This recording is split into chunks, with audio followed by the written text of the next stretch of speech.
ಹೂವಲ್ಲಿ ಕಾಯಾಗಿ ಕಾಯಲ್ಲಿ ಹಣ್ಣಾಗಿ ಹಣ್ಣಲ್ಲಿ ಬೀಜ ಮಳೆಯೋ ಹತ್ತೇನೆ ಸಂಕ್ರಾಂತಿ ಸಂಕ್ರಾಂತಿ. ಆ ಎರಡು ಗುಂಪುಗಳಲ್ಲಿ ಒಂದು ಮೇಲ್ನಟ್ಟಿ ಕೆಳಗಿನಟ್ಟಿ, ಆಮೇಲೆ ಒಂದು ಬ್ರಾಹ್ಮಣರ ಕುಟುಂಬ. ಒಂದು ಭಾಷೆ, ಒಂದು ನೆಲದ ಸಂಸ್ಕೃತಿ, ನೆಲದ ಭಾಷೆ, ನೆಲದ ಧ್ವನಿ, ನೆಲದ ಬದುಕು ಕಾಣಿಸೋಕೆ ಶುರುವಾಯ್ತು ಅಕ್ಕಿಂತೇಳಿ. ಇವಾಗ ಯೂಶ್ವಲಿ ಹೇಳ್ತಾರೆ ಎಲ್ಲರೂ, ಆ ಟ್ರ್ಯಾಕ್ ಅವನು ಬರೀತಾನೆ, ಈ ಟ್ರ್ಯಾಕ್ ಇವನು ಬರೀತಾನೆ ಅಂತ. ಆದರೆ ಒಟ್ಟಾರೆ ಇಡೀ ಕಥೆಯನ್ನು ಮೇಲಿನಿಂದ ಕೆಳಗಿನವರೆಗೂ ಹೊರಗಡೆ ಬಂದಾಗ ನಾನು ಹೇಳಿದೆ ಏನು ಮಾಡೋದು ಅಂತಂದ್ರು, ನಾನು 2 ಸಿನಿಮಾ ಕಥೆಗಳನ್ನು ಇದಕ್ಕೆ ದಾರಿ ಎರಿಬೇಕಾಗುತ್ತೆ. ನಾಗಾಭರಣ ಆವರಣ, ನಾಗಾಭರಣ ಆವರಣ. ನಮಸ್ಕಾರ. ನಾಗಾಭರಣ ಆವರಣಕ್ಕೆ ನಿಮಗೆಲ್ರಿಗೂ ಸ್ವಾಗತ. ಆತ್ಮೀಯರೇ, ನನ್ನ ಈ ಪಯಣದಲ್ಲಿ, ಕಿರುತೆರೆಯ ಪಯಣದಲ್ಲಿ ಬಹುಮುಖ್ಯವಾದ ಒಂದು ಘಟ್ಟ ಇದೆ. ಆ ಘಟ್ಟದಿಂದ ಪ್ರಾರಂಭ ಮಾಡಿ ಹಿಂದಕ್ಕೆ ಮುಂದಕ್ಕೆ ಓಡಾಡ್ತೇನೆ. 1970ರ ದಶಕ ಕನ್ನಡ ಸಾಂಸ್ಕೃತಿಕ ಲೋಕವನ್ನು ಬಹಳ ಮೇಲ್ವರ್ಗಕ್ಕೆ ಮತ್ತು ಮೇಲ್ಮಟ್ಟಕ್ಕೆ ಮತ್ತು ಅತಿ ಪ್ರಾಯೋಗಿಕವಾದಂತಹ ಕಾಲಘಟ್ಟವಾಗಿತ್ತು. ಅಂತಹ ಕಾಲಘಟ್ಟದಲ್ಲಿ ಬಂದಂತಹ ಒಬ್ಬ ಮಹಾನ್ ಚಿಂತಕ ನಂತರ ತನ್ನದೇ ಆದಂತಹ ಒಂದು ವ್ಯಕ್ತಿತ್ವದ ಮುಖಾಂತರ ಕನ್ನಡ ಸಾರಸ್ವತ ಲೋಕವನ್ನು ಬಹಳ ಮೇರುಮಟ್ಟಕ್ಕೆ ತೆಗೆದುಕೊಂಡು ಹೋದವರು.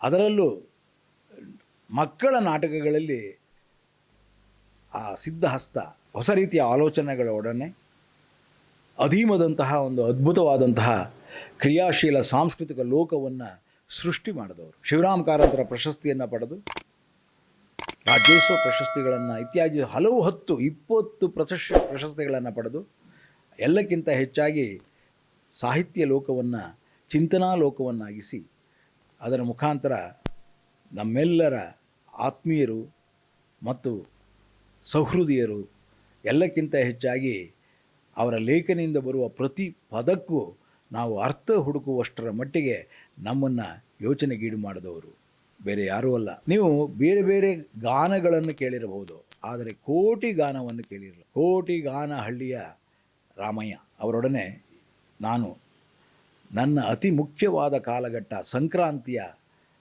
ಧಾರಾವಾಹಿಯ ಮಹಾಧಾರಾವಾಹಿಯ ಪ್ರಕ್ರಿಯೆಯಲ್ಲಿ ತೊಡಗಿದ್ದು ಹೇಗೆ ಅನ್ನೋದನ್ನು ನಿಮ್ಮ ಮುಂದೆ ದಾಖಲಿಸಲಿಕ್ಕೆ ಇಷ್ಟಪಡ್ತೇನೆ. ನಮಸ್ಕಾರ ರಾಮಯ್ಯನವರಿಗೆ. ದಯಮಾಡಿ ನೀವು ಬಂದದ್ದು ಎಷ್ಟು ಖುಷಿ ಆಗ್ತಿದೆ ಅಂತಂದರೆ, ನಮ್ಮಲ್ಲಿ ನೆನಪುಗಳೇ ನಮ್ಮ ಬದುಕು. ಆ ನೆನಪುಗಳ ಆಧಾರದ ಮೇಲೆ ನಾವು ನಾಳೆ ಇನ್ನೇನೋ ಇನ್ನೊಂದೇನೋ ಅಂತ ಕನಸು ಕಾಣ್ತಾ ಇರ್ತೇವೆ. ಅಂತಹ ಅದ್ಭುತವಾದ ನೆನಪಿನ ಒಂದು ನಿಧಿಯನ್ನು ನಮಗೆ ಕೊಟ್ಟವರು ನೀವು. ಅದರಿಂದ ಎಷ್ಟು ತಗೊಳ್ತಾ ಇದ್ರೂ ಆ ನಿಧಿ ಖಾಲಿನೇ ಆಗೋದಿಲ್ಲ. ಅಂತಹ ಒಂದು ನಿಧಿಯ ಒಂದು ರೀತಿ ವಾರಸುದಾರ ನೀವು. ಹಾಗಾಗಿ ಸಂಕ್ರಾಂತಿ ನಾವು ಪ್ರಾರಂಭ ಮಾಡಿದಾಗ ಅದರಲ್ಲಿ ಒಂದು ಲೇಖಕರ ಒಂದು ತಂಡವೇ ಇತ್ತು. ಎಚ್ ವಿ ರಾಮಚಂದ್ರ ರಾವ್ ಇದ್ದರು, ನೀವಿದ್ರಿ, MS ನರಸಿಂಹಮೂರ್ತಿಗಳಿದ್ದರು, ಭಾಳ ಸ್ವಲ್ಪ ದಿವಸ ರಿಚರ್ಡ್ ಬಂದು ಹೋದ. ಅದಾದಮೇಲೆ ನಮ್ಮವ್ರದ್ದೇ ಒಂದು ದಂಡಿತ್ತು. ಅದು ಕೃಷ್ಣ ಪ್ರಸಾದ್ ಆಗಲಿ, ನಾಗರಾಜ್ ಕೋಟೆ ಆಗಲಿ, ಇವರೆಲ್ಲರದ್ದು ಒಂದು ದಂಡಿತ್ತು. ಎಲ್ಲಕ್ಕಿಂತ ಹೆಚ್ಚಾಗಿ ಮುಖ್ಯ ಕಥಾ ಲೇಖಕರಾಗಿ ಅದರ ಎಲ್ಲ ನಿರಂತರ ಜೀವನಾಡಿಯನ್ನು ಸ್ಪಂದಿಸಿದವರು ನೀವು. ಹೇಗೆ ಸಂಕ್ರಾಂತಿಗೆ ತಮ್ಮ ಆಗಮನ ಮತ್ತು ನಿಮ್ಮ ನೆನಪುಗಳು ಏನು ಅನ್ನೋದನ್ನು ಇಲ್ಲಿ ದಾಖಲಿಸೋಣ. ನೀವೇನು ಹೇಳ್ತೀರಿ ಅದ್ರ ಬಗ್ಗೆ? ನನಗೆ ನೆನಪಿರುವಂತೆ ಬರೋಣ, ನೀವು ಫೋನ್ ಮಾಡಿದಿರಿ ನನಗೆ ಕಾಡುಗಳಿಲ್ಲಿದ್ದವಾಗ. ಚೈತ್ರದ ಚಿಗುರು ಸಿನಿಮಾ ನೋಡಿದ್ರಿ, ಸಂಭಾಷಣೆ ಚೆನ್ನಾಗಿದೆ ಅಂತ ನೀವು ಅಭಿನಂದಿಸೋದಕ್ಕೆ ಒಂದು ಫೋನ್ ಮಾಡಿದ್ರಿ. ಆಮೇಲೆ ಒಂದು ಮಕ್ಕಳ ಚಿತ್ರಕ್ಕೆ ಬರೆಯೋಕ್ಕಾಗುತ್ತಾ ಅಂತ ಕೇಳಿದ್ರೆ ಬರಿತೀನಿ ಅಂತಂದರೆ, ಬನ್ನಿ ನಾನು ಇಲ್ಲಿದ್ದೀನಿ ಅಂತಂದರೆ ನೀವು ಉರುಷಿ ಸರ್ಕಲ್ ಅಲ್ವಾ, ಕಾಮತ್ ಕರೆಕ್ಟ್, ಕಾಮತ್ತಲ್ಲಿ ರೂಮ್ ಇತ್ತು. ಬಂದೆ, ಮಿನರ್ವಾ ಕಾಮತ್ತು. ಬಂದಾದಮೇಲೆ ಮಾತಾಡ್ತಾ ನೀವು ಹೇಳಿದ್ರಿ ಮಕ್ಕಳ ಚಿತ್ರಕ್ಕೆ ಬರಿತೀನಿ ಅಂತಂದೆ. ಆಮೇಲೆ ನಾನು ನಿಮಗೇನಾದ್ರೂ ಒಂದು ಮೆಗಾ ಸೀರಿಯಲ್ ಬರೆಯೋದಕ್ಕೆ ಆಸಕ್ತಿ ಇದೆಯಾ ಅಂತ ಕೇಳಿದೆ, ಧಾರಾವಾಹಿ ಬರೆಯೋದಕ್ಕೆ. ನನಗೇನಂತ ಆಸಕ್ತಿ ಇರಲಿಲ್ಲ. ಏನು ಹೆಸರೇನು ಅಂತ ಕೇಳಿದೆ ನಾನು. ನೀವು ಸಂಕ್ರಾಂತಿ ಅದರ ಟೈಟಲ್ ಅಂತ ಹೇಳಿದ್ರೆ ಯಾಕೋ ಬರಿಬೋದು ಅನಿಸ್ತು ನನಗೆ. ಸಂಕ್ರಾಂತಿ ಟೈಟಲ್ ಇಟ್ಟಿದ್ದಕ್ಕೆ ಬರಿಬೋದು ಅನಿಸಿದ್ರೆ ನೀವೊಂದು ಕತೆ ಎಳೆ ಹೇಳಿದ್ರಿ. ಒಂದು ಹಳ್ಳಿ, 2 ಗೌಡ್ರ ಕುಟುಂಬಗಳಿರ್ತವೆ, ಮಧ್ಯೆ ಒಂದು ರಸ್ತೆ ಹಾದು ಹೋಗುತ್ತೆ, ಅಲ್ಲಿಂದ ಅದರ ಇಡೀ ಆರಂಭ ಆಗುತ್ತೆ, ಅದ್ರ ಸುತ್ತ ಇದೆ ಅಂತ ಹೇಳಿದ್ರೆ ಆಗ್ಬೋದು ಅಂತ ಹೇಳಿದೆ. ಬರಿತೀನಿ ಅಂತ ಹೇಳಿದೆ. ಹಂಗಾರೆ ಬನ್ನಿ ಅಂತ ಒಂದು ಮೀಟಿಂಗ್ ಬಂದೆ. ನಾನು ಮೊದಲನೇ ಸಲ ನಿಮ್ಮ ಮನೆಯಲ್ಲೇ ಮೀಟಿಂಗ್ ಆಗಿದ್ದು ನೋಡಿದೆ. ಸುಮಾರು ಘಟಾನುಘಟಿ ಲೇಖಕರೆಲ್ಲ, ರಾಮಚಂದ್ರ ರಾವ್ ಇದ್ರು, ಎವ್ರಿಬಡಿ. ತುಂಬ ಇದು ನನಗೆ ಭಾಳ ಈ ಸಂಕ್ರಾಂತಿಗೆ ಒಂದು ದೊಡ್ಡ ತಿರುವಾಗೋದಕ್ಕೆ ಕಾರಣ ಆಗಿದ್ದು ಚಂದ್ರು. ಹುಲಿ ಚಂದ್ರು ಸಿಕ್ಕಿದ್ರು. ಟೈಗರ್ ಹುಲಿ ಬಗ್ಗೆ ನಂಗೆ ಚೆನ್ನಾಗಿ ಗೊತ್ತಿತ್ತು, ಅಂದರೆ ನಾನು ನೋಡಿರಲಿಲ್ಲ. ಹುಲಿ ಬಂತು ಹುಲಿ, ಆನಂತರ ಅವರ ಸಿನಿಮಾ ಇದು ಎಲ್ಲ ನನಗೆ ಗೊತ್ತಿತ್ತು. ಕುವೆಂಪು ಬಗ್ಗೆ ಪಟ್ಟಾಭಿರಾಮ ರೆಡ್ಡಿ, ನಂದನ, ಆ ಕನೆಕ್ಷನಲ್ಲೂ ಕೂಡ ನನಗೆ ಹುಲಿ ಕೇಳಿದ್ದೆ ನಾನು. ಹುಲಿ ಸಿಕ್ಕರು. ಆ ಇಡೀ ಏನು ನಡೀತಾ ಇದೆ ಚರ್ಚೆ ಭಾಗವಹಿಸಿದ್ದಾದಮೇಲೆ ಇಲ್ಲ ಇದನ್ನು ಬೇರೆ ರೀತಿಯಲ್ಲಿ ಯೋಚಿಸ್ಬೇಕಾಗುತ್ತೆ ಅಂತ ಅನಿಸ್ತು ನನಗೆ. ಆಮೇಲೆ ಹೊರಗಡೆ ಬಂದಾಗ ನಾನು ಹೇಳಿದೆ, ಏನು ಮಾಡೋದು ಚಂದ್ರು, ನಾನು 2 ಸಿನಿಮಾ ಕಥೆಗಳನ್ನು ಇದಕ್ಕೆ ದಾರಿ ಎರಿಬೇಕಾಗುತ್ತಲ್ಲ, ಮೈಂಡಲ್ಲಿದೆ. ಆ 2 ಕತೆ ಹಾಕಿದರೆ ಇದಕ್ಕೆ ಸರೋಗುತ್ತೆ ಅಂತ. ಯಾಕಂದರೆ ಆ ಕಥೆಯಲ್ಲಿ ಒಂದು story root of the story ಅಂತ ಕರಿತೀವಲ್ಲ, ಅದು ಸ್ವಲ್ಪ ಇರಲಿಲ್ಲ ಆ ಕತೆ. ಖಂಡಿತ ಪೆರಿಫೆರಿಯಲ್ಲಿ ಇತ್ತು ಅದು. ಹೌದು. ಆಮೇಲೆ ಇಲ್ಲಿ ಅದಕ್ಕೆ ಬೇಕಾಗುತ್ತೆ ಆ ಥರ ಒಂದು ಎಮೋಷನಲ್ ಆಗಿರುವಂಥ ಒಂದು ಇಡೀ ಮಹಾ ಭಿತ್ತಿಯನ್ನು ಎತ್ತಿ ಹಿಡಿಯೋದಕ್ಕೆ ಬೇಕಾದಂಥ ಒಂದು ಸ್ಟೋರಿ ರೂಟ್ ಬೇಕಾಗುತ್ತೆ. ಅದಿಲ್ಲ, ಅದನ್ನು ಕಟ್ಟಬೇಕಾಗುತ್ತೆ ಹಂಗಂತಂದರೆ ನನ್ನ ಮೈಂಡಲ್ಲಿತ್ತು. ನಾನು 2 ಸಿನಿಮಾಗಳಿಗೆ ಕತೆ ಇಟ್ಕೊಂಡಿದ್ದೆ. ಅದು ಬಹುಶಃ ನಾನು ಗ್ರಾಮೀಣ ಬದುಕಿನ ಮೇಲೇ ಆ ಕತೆಗಳನ್ನು ಬೇಸ್ ಮಾಡಿದ್ರಿಂದಾಗಿ 2 ಸಿನಿಮಾ ಕತೆಗಳನ್ನು ಇದಕ್ಕೆ ಕೊಟ್ಟರೆ ಸರೋಗುತ್ತೆ ಅಂತ ಅನಿಸ್ತು. ಆಮೇಲಿಂದನೂ ಆಯಿತು ಅಂತಂದರೆ. ಆಮೇಲೆ ನೀವು ಎಲ್ರಿಗೂ ಕೂಡ ಕೆಲವು ದೃಶ್ಯಗಳನ್ನ ಬರೀರಿ ಅಂತ ಹೇಳಿದ್ರಿ. ಮೊದಲು ಯಾರಿಗೂ ಸ್ಪಷ್ಟವಾದ ಕಲ್ಪನೆ ಇರಲಿಲ್ಲ ಧಾರಾವಾಹಿ ಕಿರುತೆರೆ ಹೆಂಗಾಗುತ್ತೆ ಏನಾಗುತ್ತೆ ಅಂತ. ನನಗೆ ಗೊತ್ತಿತ್ತು ಅದು ಏನಂತಂದರೆ ಬರೀ ಮಾತಿನ ಮೇಲೆ ಕಟ್ಟಬೇಕಾಗುತ್ತೆ ಅಷ್ಟೇ, ವಿಜುವಲ್ ಪಾಸಿಬಿಲಿಟೀಸ್ ಇರಲ್ಲ. ಸಿನಿಮಾದಲ್ಲಿದ್ದಂಗೆ ಒಂದು ವಿಜುವಲ್ ಕ್ರಿಯೇಟ್ ಮಾಡ್ತೀವಲ್ಲ ನಾವು, ಆ ಕ್ರಿಯೇಟಿವ್ಗೆ ಸ್ಪೇಸ್ ಇರಲ್ಲ, ಬರೀ ಮಾತಿನ ಮೂಲಕ ಬರಿಬೇಕಾಗುತ್ತೆ ಅಂತ ಗೊತ್ತಿತ್ತು ನನಗೆ. ಮಾತೇ ಇದರ ಜೀವಾಳ ಅಂತ ಆಗಲಿ ಅಂತಂದೆ. ಆಮೇಲೆ ನನ್ನ ಇಡೀ ಡಿಸ್ಕಷನ್ ಆಯಿತು, ಕೇಳಿಸ್ಕೊಂಡೆ. ಎಲ್ಲ ಆದಮೇಲೆ ದೃಶ್ಯಗಳನ್ನ ಒಂದು ಬರಿಬೇಕು ಅಂತಂದರೆ, ಆಮೇಲೆ ನೆಕ್ಸ್ಟ್ ಮೀಟಿಂಗ್ ಒಳಗೆ ನಾನೊಂದು 10-15 ದೃಶ್ಯ ಏನೋ ತಂದಿದ್ದೆ ನಾನು, ಇದರಲ್ಲಿ ಬರಿಬೋದು ನೋಡ್ರಿ ಅಂತ.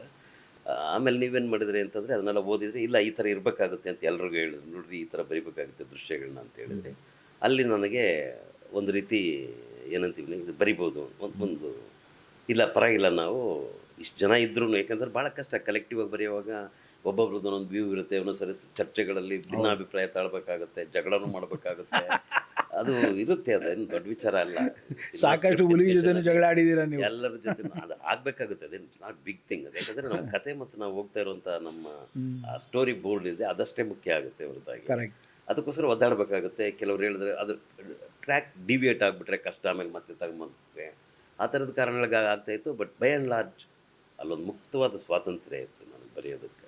ಖಂಡಿತ ಏನೇ ಬರೆದ್ರೂ ಅದನ್ನು ಎಷ್ಟು ತಳ್ಳೋಕ್ಕೋದಾಗಲಿ ಅಥವಾ ಅದಕ್ಕೆ ಪ್ರಶ್ನೆಗಳಾಗಲಿ ಹೆಚ್ಚಿಗೆ ಇರ್ತಿರ್ಲಿಲ್ಲ ಒಂದು. ಆನಂತರ ನನಗನ್ಸಿದ್ದೇನು ಅಂತಂದರೆ, ಎಮೋಷನಲ್ ಸ್ಟೋರಿ ಬೋರ್ಡಲ್ಲಿ ನನಗನ್ಸಿದ್ದೇನು ಅಂತಂದರೆ, ಇದಕ್ಕೆ ಸೋಷಿಯಲ್ ಡೈಮೆನ್ಷನ್ ಬೇಕು ಅಂತ. ಬರೀ 2 ಕುಟುಂಬಗಳ ಮಧ್ಯೆ ಅಂತ ಅನ್ನೋದಾದರೆ, ಗೌಡ್ರ ಕುಟುಂಬಗಳ ಮಧ್ಯೆ ಅನ್ನೋದಾದರೆ ಏನು ಕತೆಗಂತರ ಜೀವ ಸಿಕ್ಕಲ್ಲ. ಇದು ಮಾಮೂಲಿ ಏನೋ ಒಂದು ದ್ವೇಷದ ಮೇಲೆ ತೆಲುಗು ಸಿನಿಮಾಗಳಲ್ಲಿ ಮಾಡ್ತಾರಲ್ಲ, ಫ್ರ್ಯಾಕ್ಷನಲಿಸಮ್ ಸ್ಟೋರಿ ಆಗ್ಬಿಡುತ್ತೆ. ಇದು 2 ಕುಟುಂಬಗಳ ಮಧ್ಯೆ ಆ ಥರ ಆಗ್ಬಿಡುತ್ತೆ. ಅದ್ರ ಬದಲಾಗಿ ಇದು ಇಡೀ ಬದುಕನ್ನು ಇಟ್ಕೊಳ್ಬೇಕಲ್ಲ, ಗ್ರಾಮೀಣ ಬದುಕನ್ನು ಹಿಡಿಬೇಕಾಗುತ್ತೆ ಇದರಲ್ಲಿ ಅಂತ ಆಗನ್ನಿಸ್ತು ನನಗೆ. ಇಲ್ಲಿ ಎಲ್ಲವನ್ನ ಹೇಳ್ಬೋದು ಅನ್ನಿಸ್ತು. ಯಾಕೆಂತಂದರೆ ಚಂದ್ರು ಮತ್ತು ನಾವು ಡಿಸ್ಕಸ್ ಮಾಡ್ತಾ ಇದ್ದ ರೀತಿಯಲ್ಲಿ, ಆಮೇಲೆ ನಿಮ್ಮ ಜೊತೆಗೆ ನಡೀತಾ ಇದ್ದಂಥ ಚರ್ಚೆಗಳಲ್ಲಿ, ಟೀಮ್ ಜೊತೆಗೆ ನಡೀತಾ ಇದ್ದ ಚರ್ಚೆಗಳಲ್ಲಿ ಅವ್ರಿಗೂ ಅರ್ಥ ಆಗೋಕ್ಕೆ ಶುರುವಾಯಿತು. ಮೊದಲು ಅವರಷ್ಟು ಗಂಭೀರವಾಗಿ ತಗೊಂಡಿರಲಿಲ್ಲ. ಇಲ್ಲ ಮೊದಲು, ಯಾಕೆಂದರೆ ನೀವು ಬರೋಕ್ಕೆ ಮುಂಚೆ ಒಂದು ಗ್ರೂಪ್ ಮಾಡಿಬಿಟ್ಟಿದ್ದೆ. ಹೌದು, ಗ್ರೂಪ್ ಮಾಡಿ ಕೆಲಸ ಶುರು ಮಾಡಿಬಿಟ್ಟಿದ್ವಿ. HOR ಮತ್ತು ಅವರೆಲ್ಲ ಎಲ್ರಿಗೂ ಏನು ತಲೆಯಲ್ಲಿ ಅಂದರೆ 2 ಗುಂಪುಗಳು. ಆ 2 ಗುಂಪುಗಳಲ್ಲಿ ಒಂದು ಮೇಲ್ನಟ್ಟಿ ಕೆಳಗಿನಟ್ಟಿ, ಆಮೇಲೆ ಒಂದು ಬ್ರಾಹ್ಮಣರ ಕುಟುಂಬ, ಒಂದು ಒಂದು ಇತ್ಯಾದಿ ಹೋಟ್ಲಲ್ಲಿ ಏನೋ ನಡೀತಿರುತ್ತೆ. ಈ ಒಟ್ಟಿನಲ್ಲಿ ಎಲ್ಲರೂ ಒಂದಷ್ಟು ಕ್ಯಾರೆಕ್ಟರ್ಗಳನ್ನ ಡೆವಲಪ್ ಮಾಡೋದು ಅಂತ.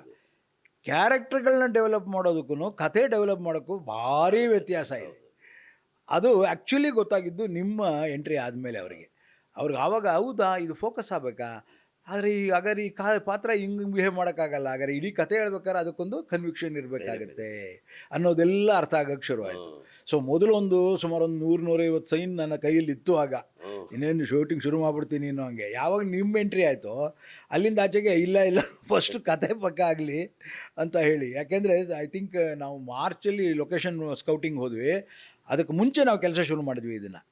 ನೀವೊಂದು 2 ತಿಂಗಳು ಬರೆದಿರ್ಬೋದು ಲೊಕೇಶನ್ಗೆ ಹೋಗೋಕ್ಕೆ ಮುಂಚೆ. ಐ ಥಿಂಕ್ ಜನವರಿ ಫೆಬ್ರವರಿನೆಲ್ಲ ಕೆಲಸ ನಡೀತಾ ಇತ್ತು. ಅದನ್ನು ಎಷ್ಟು ನಿಮ್ಮ ಎಂಟ್ರಿ ಆದ ಮೇಲಿನ ನನ್ನ ಇಡೀ ಕಥೆಯ ಒಂದು ಹೋಗ ಮತ್ತು ಆಯಾಮಗಳನ್ನ ಹುಡುಕುವ ಕ್ಯಾರೆಕ್ಟರ್ಗಳಿಗೆ ಸಿಗುವಂತಹ ಘನತೆ ಮತ್ತು ಅದು ಹೋಗಬೇಕಾದ ಪಾತ್ರ ಪೋಷಣೆ ಇವುಗಳು ಭಾಳ ನೀಟಾಗಿ ಆಗಕ್ಕೆ ಶುರುವಾಯಿತು. ಪ್ರತಿಯೊಬ್ಬರು ಥಿಂಕ್ ಮಾಡೋಕ್ಕೆ ಶುರು ಮಾಡಿದ್ರು. HVR ಅಂತೂ ನಾನು ಇಡೀ ಕತೆ ಬರೀತೀನಿ ಅಂತಿದ್ದವರು ಇಲ್ಲ ಈ ಮೇಲ್ನಟ್ಟಿ ಕೆಳಗಿನಟ್ಟಿ ಸೀನ್ಗಳೇನಿದೆ ಅದನ್ನು KR ಬರೀಲಿ, ನಾನು ಬ್ರಾಹ್ಮಣ ಇದಕ್ಕೆ ಸಂಬಂಧಪಟ್ಟಿದ್ದು ಶಾನ್ ಬೋಗ್ರು ಅದಕ್ಕೆ ಸಂಬಂಧಪಟ್ಟಿದ್ದು ಆ ಟ್ರ್ಯಾಕ್ ಎಲ್ಲ ನಾನು ಬರೀತೀನಿ ಅಂತ ಅವರೇ ಹೇಳಿದ್ರು.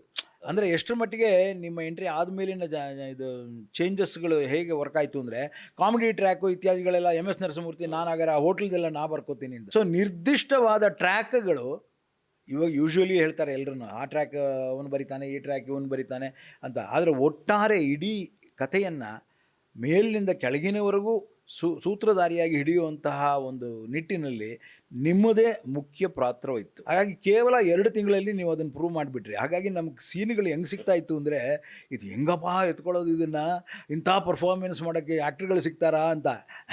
ಆ್ಯಕ್ಚುಲಿ ಚಂದ್ರು ಹೇಳ್ತಾ ಇದ್ದ, ಫಸ್ಟ್ ಡೇ ಯಾರೋ ಬೇರೆಯವ್ರನ್ನ ಹಾಕ್ಬಿಟ್ಟು ನಾವು ಮಾರೇಗೌಡಂಗೆ ಮಾಡಿಬಿಟ್ವಿ, 3 ದಿವಸ ಶೂಟಿಂಗು ಮಾಡಿಬಿಟ್ವಿ. ಅದಾದಮೇಲೆ ಆಯಿತು ಅವ್ರ ಕೈಲಿ ಅದನ್ನು ತುಗ್ಸೋಕ್ಕಾಗಲ್ಲ ಅಂತ, ಆಮೇಲೆ ಚೇಂಜೇ ಮಾಡಿದ್ವಿ ಆಮೇಲೆ. So it all went in a experimental way, ಪ್ರಯೋಗ. ಇನ್ನೊಂದು ಅದಕ್ಕೆ ಎಲ್ಲವೂ ಕೂಡ ಕನ್ವರ್ಜ್ ಆಯಿತು, ಎಲ್ಲನೂ ಸೇರ್ಕೊಂತು, ಸಂಗಮ ಆಯಿತು. ವೆಂಕಟಾಚಲ ಇರ್ಬೋದು, ಯಾರೇ ಇರ್ಬೋದು ಅದರಲ್ಲಿ ಮಾಡಿರುವಂಥ ಶೇಷಪ್ಪ, ನಟರಾಜ, ಎವ್ರಿಬಡಿ ಒಂದು ಟೀಮ್ ಆಗಿ ಪಾತ್ರಗಳಿಗೆ ಅವರೇ ಆ ಪಾತ್ರಗಳಾಗ್ಬಿಟ್ರು. ಆಮೇಲೆ ನನ್ನ ಕೆಲಸ ಸುಲಭ ಆಯಿತು. ಮೊದಲಾಗಿದ್ರೆ ಹೆಂಗೆ ಡೆಲಿವರಿ ಮಾಡ್ತಾರೆ ಗೊತ್ತಿರೋಲ್ಲ, ಸಂಭಾಷಣೆನ ಹೆಂಗೆ ಹೇಳ್ಬೋದು ಇವರು ಅನ್ನೋ ಅನುಮಾನಗಳೆಲ್ಲ ಇದ್ವು. ಆದರೆ ಈ ಪಾತ್ರಗಳಿಗೆ ಅವ್ರು ಎಂಥ ಆಯ್ಕೆ ಅಂತಂದರೆ, ನನಗಂತೂ ಮರೇಗೌಡನ ಪಾತ್ರದಲ್ಲಿ ನಾನು ಮರೆಯೋಕ್ಕೆ ಸಾಧ್ಯ ಇಲ್ಲ. ಅವ್ರು ಮಾಡ್ತಾರೆ, ಅವ್ರು ಚೆನ್ನಾಗಿ ಹೇಳ್ತಾರೆ ಅನ್ನೋದಕ್ಕೆ ನಾನು ಬರೀತಾ ಇದ್ದೆ. ಶೇಷಪ್ಪನ ಅಷ್ಟೇ, ಹೌದು, ನಟರಾಜ ಮಾಡ್ತಾನೆ, ಅವ್ನಿಗೆ ಶಕ್ತಿ ಇದೆ ಮಾಡೋದಕ್ಕೆ ಅಂದಾಗ ಅವನು ತಕ್ಕಂತೆಯೇ ಬರೀತಾ ಇದ್ದೆ ನಾನು. ಚಾಲೆಂಜ್ ನೋಡೋಣ, ಮಾಡೋಣ, ಅದ್ಭುತ ಆಯಿತು ಅದು. ಆಮೇಲೆ ನಾನು ಮೊಟ್ಟ ಮೊದಲನೇ ಬಾರಿಗೆ ಒಂದು ಭಾಷೆ, ಒಂದು ನೆಲದ ಸಂಸ್ಕೃತಿ, ನೆಲದ ಭಾಷೆ, ನೆಲದ ಧ್ವನಿ, ನೆಲದ ಬದುಕು ಕಾಣಿಸೋಕೆ ಶುರುವಾಯ್ತು ಆ ಕಿರುತೆರೆಯಲ್ಲಿ. ಎಷ್ಟು ಸಣ್ಣ ಪ್ರೇಮ ಕಿರುತೆರೆಯಲ್ಲಿ, ಭಾಳ ಕಷ್ಟ ಕಿರುತೆರೆಯಲ್ಲಿ. ಈಗಂತೂ ಮನೆ ಬಿಟ್ಟು ಆಚೆಗೆ ಹೋಗೋದಿಲ್ಲ, ಕ್ಯಾಮ್ರಾ ಕ್ಲೋಸಪ್ಗಳು ಬಿಟ್ಟರೆ ಬೇರೆ ತೆಗಿಯೋದೇ ಇಲ್ಲ. ಯಾವುದೋ ಆಗಾಗ ಒಂದು ಲಾಂಗ್ ಶಾಟ್ ಹಾಕ್ತಾರೆ ಹೊರತಾಗಿ, ಎಲ್ಲರೂ ಇರೋವಂಥ ಇನ್ಕ್ಲೂಸಿವಿಟಿ ಶಾಟು 1-2 ಇರುತ್ತೆ ಅಷ್ಟೇ ಹೊರತಾಗಿ ಮಿಕ್ಕಿದೆಲ್ಲ ಕ್ಲೋಸಪ್ಪು, ಡೀಪ್ ಕ್ಲೋಸಪ್ಪು, ಮಿಡ್ ಇಷ್ಟರಲ್ಲೇ ಅವ್ರು ಹ್ಯಾಂಡಲ್ ಮಾಡ್ತಾಯಿದ್ದಾರೆ. ನಮ್ಮ ಬದುಕು ಹಾಗಲ್ಲ. ಅದು ಎಷ್ಟು ಆ ಸಣ್ಣ ಪಾಸಿಬಿಲಿಟಿಯಲ್ಲಿ ಎಷ್ಟು ಚೆನ್ನಾಗಿ ಶೂಟ್ ಮಾಡ್ತಿದ್ರು. ಚಂದ್ರು ಅಂತೂ I am hats off to him. ನಿಮ್ಮ ಕನಸುಗಳನ್ನೆಲ್ಲನೂ ಅವನು ನನಸು ಮಾಡಿದವನೇ ಅವನು ಆ ಕಡೆ ಸೂರಿ ಇಬ್ರು ಭಾಳ ಬ್ಯೂಟಿಫುಲ್ ಆಗಿ ವರ್ಕ್ ಮಾಡ್ತಿದ್ರು. ಆಮೇಲೆ ನಾನು ಚಂದ್ರಿಗೆ ಮತ್ತು ನನಗಿದ್ದಿದ್ದು ಅಡ್ವಾಂಟೇಜ್ ಏನಂತಂದರೆ, ನಿಮಗೂ ಅಷ್ಟೇ, ನೀವೆಲ್ಲ ಗ್ರಾಮೀಣ ಬದುಕಿನಿಂದ ಬಂದಿರೋರು, ನಾವೆಲ್ಲ ಗ್ರಾಮೀಣ ಬದುಕಿನಿಂದ ಬಂದವರು. ಈಗ ಕಲುಷಿತ ಆಗಿರುವಂಥ, ಈಗ ಪಲ್ಲಟ ಆಗಿರುವಂಥ, ಈಗ ಡಿಸ್ಟರ್ಬ್ ಆಗಿರುವಂಥ, ಈಗೇನೆಲ್ಲ ಮ್ಯಾಟ್ರಿಕ್ಸ್ ಇದೆಯಲ್ಲ, ಅದು ಇರಲಿಲ್ಲ ನಮಗೆ. ಪ್ಯೂರ್ ಆಗಿತ್ತು, ಪ್ಯೂರ್ ಆಗಿತ್ತು. ನಮ್ಗೆ ನಮ್ಮ ಬದುಕುಗಳ ಘನತೆ ಗೊತ್ತಿತ್ತು, ನಮ್ಮ ಹಿಂದಿನವರ ಬದುಕುಗಳ ಘನತೆ ಗೊತ್ತಿತ್ತು, ಹಳ್ಳಿ ಗೊತ್ತಿತ್ತು. ಹಳ್ಳಿ ಆಗಿದ್ವಿ ನಾವು, ಹಳ್ಳಿ ಮಣ್ಣಾಗಿದ್ವಿ ನಾವು. ಆ ಕಾರಣಕ್ಕಾಗಿ ಏನಾಯಿತು ಅಂತಂದರೆ, ಈ ಸಂಯೋಗ ಇದೆಯಲ್ಲ, ಅದು ಅದ್ಭುತವಾದಂಥ ಒಂದು ಸಂಯೋಗ ಆಯಿತು. ಆ್ಯಕ್ಚುಲಿ ಅದು ಸಂಭವನೀಯತೆ ಅಷ್ಟೇನದು. ಇನ್ನೊಂದು ಸಂಕ್ರಾಂತಿ ಆಗುತ್ತೆ ಅಂತ ನಾನಂತೂ ಕನಸಲ್ಲೂ ಎಣಿಸ್ಕೊಳ್ಳೋಕೆ ಸಾಧ್ಯ ಇಲ್ಲ. ನಮಗೆ ಸಾಧ್ಯ ಇದೆಯಾ ಅಂತ ಅನ್ಸೋಲ್ಲ. ನಾನು ಎಷ್ಟೋ ಸಲ ಅದನ್ನು ಕೇಳ್ತಾನೆ ಇರ್ತೀನಿ. ಇನ್ನೊಂದು ಆ ಥರದ್ದು ಯಾವುದಾದ್ರು ಮಹಾಧಾರಾವಾಹಿ ಬೇರೆ ಯಾರಾದರೂ ಒಬ್ಬರು ನಮ್ಮಿಂದ ಇನ್ಸ್ಪೈರ್ ಆಗಿ ಮಾಡ್ತಾರಾ ಅಂತ, ಮಾಡೋಕ್ಕೆ ಚಾನ್ಸೇ ಇಲ್ವೇನೋ ಅನ್ನೋ ಅಷ್ಟರ ಮಟ್ಟಿಗೆ ಇವತ್ತಿನ ಪರಿಸ್ಥಿತಿ.